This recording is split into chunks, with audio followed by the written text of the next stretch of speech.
दोस्तों, आज की इस वीडियो में हम बात करने जा रहे हैं एक ऐसी मोटर के बारे में जिसे हम सभी अपने बचपन से इस्तेमाल करते आ रहे हैं। फिर चाहे वो हमारे घर में लगे पंखे की मोटर हो, मॉल्स में लगे एक्सीलेटर की मोटर हो या फिर लार्ज कंपनीज में लगी हैवी मशीन्स की मोटर, ये सारी मोटर कहलाती हैं सिंगल फेज इंडक्शन मोटर। आज इस वीडियो में हम जानेंगे कि मोस्ट पॉपुलर मोटर जो कि सिंगल फेज इंडक्शन मोटर होती है, जो हर जगह आपको देखने को मिलती है, आखिर ये मोटर जिसने हमारी जिंदगी को इतना आसान बना दिया है, ये काम कैसे करती है, कैसे इस मोटर को बनाया जाता है, क्यों इस मोटर्स के अंदर कैपेसिटर को लगाया जाता है, अगर इस मोटर में कैपेसिटर नहीं लगाया तो क्या होगा। आज इस टॉपिक को इस वीडियो में बिल्कुल आसान भाषा में जानेंगे और इस वीडियो को पूरा देखने के बाद आप भी इस मोटर के इंजीनियर कहलाएंगे। तो चलिए वीडियो को स्टार्ट करते हैं।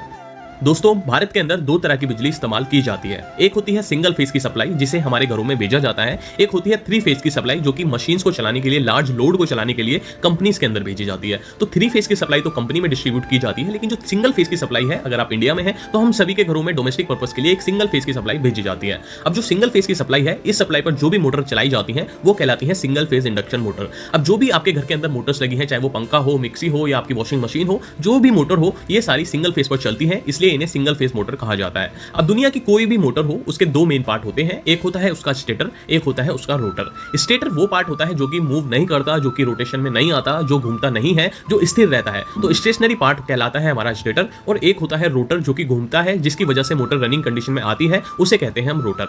अब सिंगल फेज इंडक्शन मोटर्स के अंदर हम स्टेटर को सप्लाई देते हैं, रोटर को सप्लाई नहीं देते। यहां पर आपको एक नोटिस करने वाली बात है, सिंगल फेज इंडक्शन मोटर्स के अंदर हम स्टेटर में सप्लाई देते हैं, रोटर के अंदर कोई भी सप्लाई नहीं दी जाती। मींस जो घूमने वाला पार्ट है उसको बिजली से कनेक्ट नहीं करते, जो बिना घूमने वाला पार्ट है, जो स्टेटर कहलाता है, जिसके अंदर वाइंडिंग की जाती है, जिसके अंदर कॉपर वायर लगी दिखती है, वो कहलाता है स्टेटर। तो स्टेटर के अंदर सिंगल फेज की सप्लाई दी जाती है और रोटर में कोई भी सप्लाई नहीं दी जाती सिंगल फेज इंडक्शन मोटर्स के अंदर। अब ये काम कैसे करता है, क्या होता है इंडक्शन, क्यों इस मोटर का नाम इंडक्शन पड़ा, अब इस पर आ जाते हैं। अब जो भी आपका स्टेटर होता है, इसके अंदर बहुत सारे तीत होते हैं। तीत कहने का मतलब है कि आपको जो उभरा हुआ पार्ट दिख रहा है, जो आपको स्लॉट्स दिख रहे हैं, जो आपको गड्ढे टाइप में दिख रहा है, इन्हें ही कहा जाता है तीत। तो इन तीत के अंदर फंसाई जाती है वाइंडिंग और इस वाइंडिंग को दी जाती है सिंगल फेज सप्लाई। अब सिंगल फेज सप्लाई देने के बाद क्या होता है और कैसे ये काम करती है मोटर, कैसे इस मोटर में जो है एक बटन दबाने से आपकी मोटर चल जाती है, अब इसको समझते हैं। दोस्तों, अभी हमने देखा कि स्टेटर के अंदर बहुत सारे तीत होते हैं, तो उसके अंदर काफी ज्यादा वाइंडिंग की जाती है। अगर मैं आपको इसको लेकर समझाऊंगा तो आप भी कंफ्यूज हो जाओगे और आपको ये टॉपिक समझ नहीं आएगा। हम सिंपल लैंग्वेज में सिंपल तरीके से समझते हैं। मान लीजिए हमने स्टेटर में से दो तीत निकाले, एक तीत को ऊपर रख दिया, एक तीत को नीचे रख दिया और एक सिंगल तार लेके मैंने इसके ऊपर वाइंडिंग कर दी।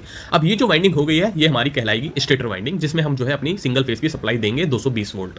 अब ये जो स्टेटर है, मैंने अभी आपको बताया, इस स्टेटर के अंदर रखा जाता है रोटर। जब हमने इस रोटर को इस स्टेटर के अंदर रखा और जब हम सप्लाई देंगे तो क्या होगा, तो जो भी आपकी सिंगल फेज की सप्लाई होती है वो एसी सप्लाई होती है, जिसे हम अल्टरनेटिंग करंट कहते हैं। अल्टरनेटिंग इन नेचर होता है, अल्टरनेटिंग मतलब ही होता है बदलाव। तो जो भी आपका एसी करंट होता है वो एक बार पॉजिटिव होता है, एक बार नेगेटिव होता है, एक बार पॉजिटिव होता है, एक बार नेगेटिव होता है। जब ये पॉजिटिव नेगेटिव करंट इस वाइंडिंग के अंदर जाएगा, इस करंट की वजह से इस वाइंडिंग में जनरेट होगी एक मैग्नेटिक फील्ड। अब मैग्नेटिक फील्ड्स की वजह से होगा क्या कि जब भी आप इसके अंदर रोटर को रखोगे तो ये जो मैग्नेटिक फील्ड है इस रोटर के अंदर से होती हुई जाएंगी। अभी जो रोटर था, जो घूमने वाला पार्ट था, जब इसके अंदर से मैग्नेटिक फील्ड होती हुई जाएंगी तो ये जो मैग्नेटिक फील्ड है वेरिंग इन नेचर है। वेरिंग कहने का मतलब है वो टाइम के साथ चेंज हो रही है। अब ये चेंज क्यों हो रही है, मैंने अभी आपको बताया कि जो भी एसी करंट होता है वो एक बार पॉजिटिव होता है, एक बार नेगेटिव होता है। तो जब पॉजिटिव आएगी तो मैग्नेटिक फील्ड लाइंस ऊपर से नीचे की तरफ जाएंगी, जब नेगेटिव साइकिल आएगी तो मैग्नेटिक फील्ड लाइंस नीचे से ऊपर की तरफ जाएगी। और जैसे आप एसी करंट भेजेंगे तो ये लगातार इतनी जल्दी जल्दी प्रोसेस होगा कि जो आपके रोटर के अंदर है वो फ्लक्स का चेंज होना स्टार्ट हो जाएगा। इसी प्रिंसिपल को कहा जाता है इंडक्शन। इंडक्शन मतलब क्या हुआ कि मैग्नेटिक फील्ड लाइंस किसी क्लोज्ड बॉडी के अंदर गई और उस क्लोज्ड बॉडी के अंदर वो चेंज हो रही है। जब भी ये जो मैग्नेटिक फील्ड लाइंस उस रोटर के अंदर चेंज होंगी, चेंज कहने का मतलब है ऊपर नीचे होगी, वो कम ज्यादा होंगी, इसकी वजह से उस रोटर के अंदर भी एक करंट जनरेट हो जाता है, एक करंट प्रोड्यूस हो जाता है, जिसे हम इंडक्शन का फिनोमेना कहते हैं। इंडक्शन फिनोमेना एक ऐसा फिनोमेना है जिसमें रोटर को बिना करंट दिए उसके अंदर हम करंट प्रोड्यूस कर देते हैं with the help of magnetic fields. और जब भी रोटर के अंदर मैग्नेटिक फील्ड जनरेट होती हैं, जब भी रोटर के अंदर मैग्नेटिक फील्ड जाती हैं, उसकी वजह से करंट आता है, तो रोटर की अपनी भी एक मैग्नेटिक फील्ड जनरेट हो जाती है, जैसे वाइंडिंग की हो रही थी। और जब रोटर की मैग्नेटिक फील्ड और आपके स्टेटर की मैग्नेटिक फील्ड, जो भी वाइंडिंग की मैग्नेटिक फील्ड है, ये एक दूसरे को अपोज करती है, तो उस कंडीशन में रोटर स्टार्ट नहीं होता, रोटर रोटेशन में नहीं आता। कि हम सभी जानते हैं, हमने बचपन में काफी बार करा है, दो चुंबक लेते हैं, उस चुंबक को एक तरफ से दूसरी चुंबक की तरफ लगाते हैं तो वो उसको चिपक जाती है, और उसी चुंबक को अगर हम घुमा के लगाते हैं तो वो उसको चिपकती नहीं है, चाहे हम कितना भी फोर्स लगा ले, वो रिपेल होती है। तो सेम कंडीशन यहां पर जनरेट हो रही है, एक मैग्नेटिक फ्लक्स जनरेट हो रहा है कॉइल का, एक मैग्नेटिक फ्लक्स जनरेट हो रहा है रोटर का। रोटर के पास अपना कोई भी मैग्नेटिक फील्ड नहीं था, उसका मैग्नेटिक फील्ड हमने ही जनरेट कराया इस वाइंडिंग की वजह से, इस स्टेटर की वजह से। तब ये दोनों मैग्नेटिक फ्लक्स आपस में अपोज करेंगे तो उस कंडीशन में जो रोटर है वो रोटेट नहीं करेगा, वहां पर जो है स्टेटर अपना धक्का लगाएगा, रोटर अपना धक्का लगाएगा, तो रोटर मूवमेंट में नहीं आएगा। या तो हम किसी भी कंडीशन में एक बार रोटर को घुमा दें तो जो हमारा रोटर है वो घूमने लगेगा, या फिर किसी कोई ऐसा हम एक अरेंजमेंट कर दें कि रोटर में जो मैग्नेटिक फील्ड जनरेट हो रही है और जो ऊपर वाली मैग्नेटिक फील्ड जनरेट हो रही है वो एक दूसरे को अपोज करेंगे तो हमें पता है कि फोर्स लगेगा और रोटर जो है हमारा रोटेशन में आ जाएगा। तो इस वजह से ही इस मोटर्स के अंदर आपको कैपेसिटर लगा हुआ दिखेगा। हम सभी के घरों में पंखा लगा हुआ होता है, उसके अंदर भी कैपेसिटर लगा देते हैं। जब कभी भी आपका घर वाला पंखा कम घूमने लगता है या वो एक बटन दबाने से ऑन नहीं होता है तो आपको एडवाइस मिलती है कि इसका कैपेसिटर बदल दो। इसका कैपेसिटर बदलने का रीजन ही यही है कि जो भी आपकी स्टेटर और मैग्नेटिक फील्ड्स की वजह से जो रोटर घूम नहीं पा रहा है, वो जो है वाइब्रेट कर रहा है, वो रोटेशन में नहीं आ रहा है, तो जब हम कैपेसिटर लगा देते हैं तो यहाँ पर जो है एक अलग तरह का अरेंजमेंट जनरेट हो जाता है, एक अलग तरह की मैग्नेटिक फील्ड जनरेट होती है, जिसकी वजह से जो रोटर है वो अपोज होने लगता है और जो रोटर है वो रोटेशन में आ जाता है। अब ये वर्क कैसे करता है? तो जो भी आपकी वाइंडिंग्स करते हैं मोटर्स के अंदर, उसके अंदर एक सिंगल वाइंडिंग नहीं होती है, उसके अंदर दो तरह की वाइंडिंग होती है। एक होती है मेन वाइंडिंग, जो कि मैंने आपको करके दिखा दी। इसके साथ हम कनेक्ट कर देते हैं एक ऑक्सिलरी वाइंडिंग। ऑक्सिलरी वाइंडिंग आप देख सकते हैं कि मैंने दो तीथ और लिए, एक तार को कॉमन करके दूसरे तीथ में कनेक्ट करके मैंने इसी वाइंडिंग से कनेक्ट कर दिया।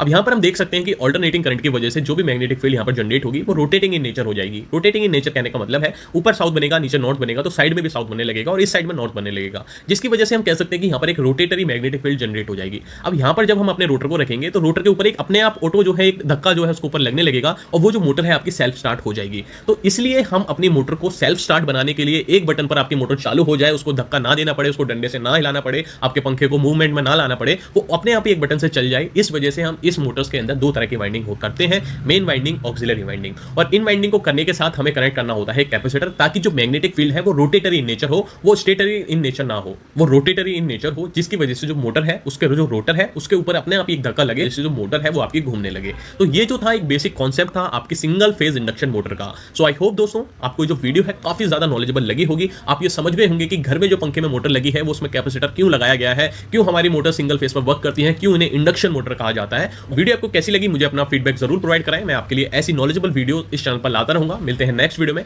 Thank you guys.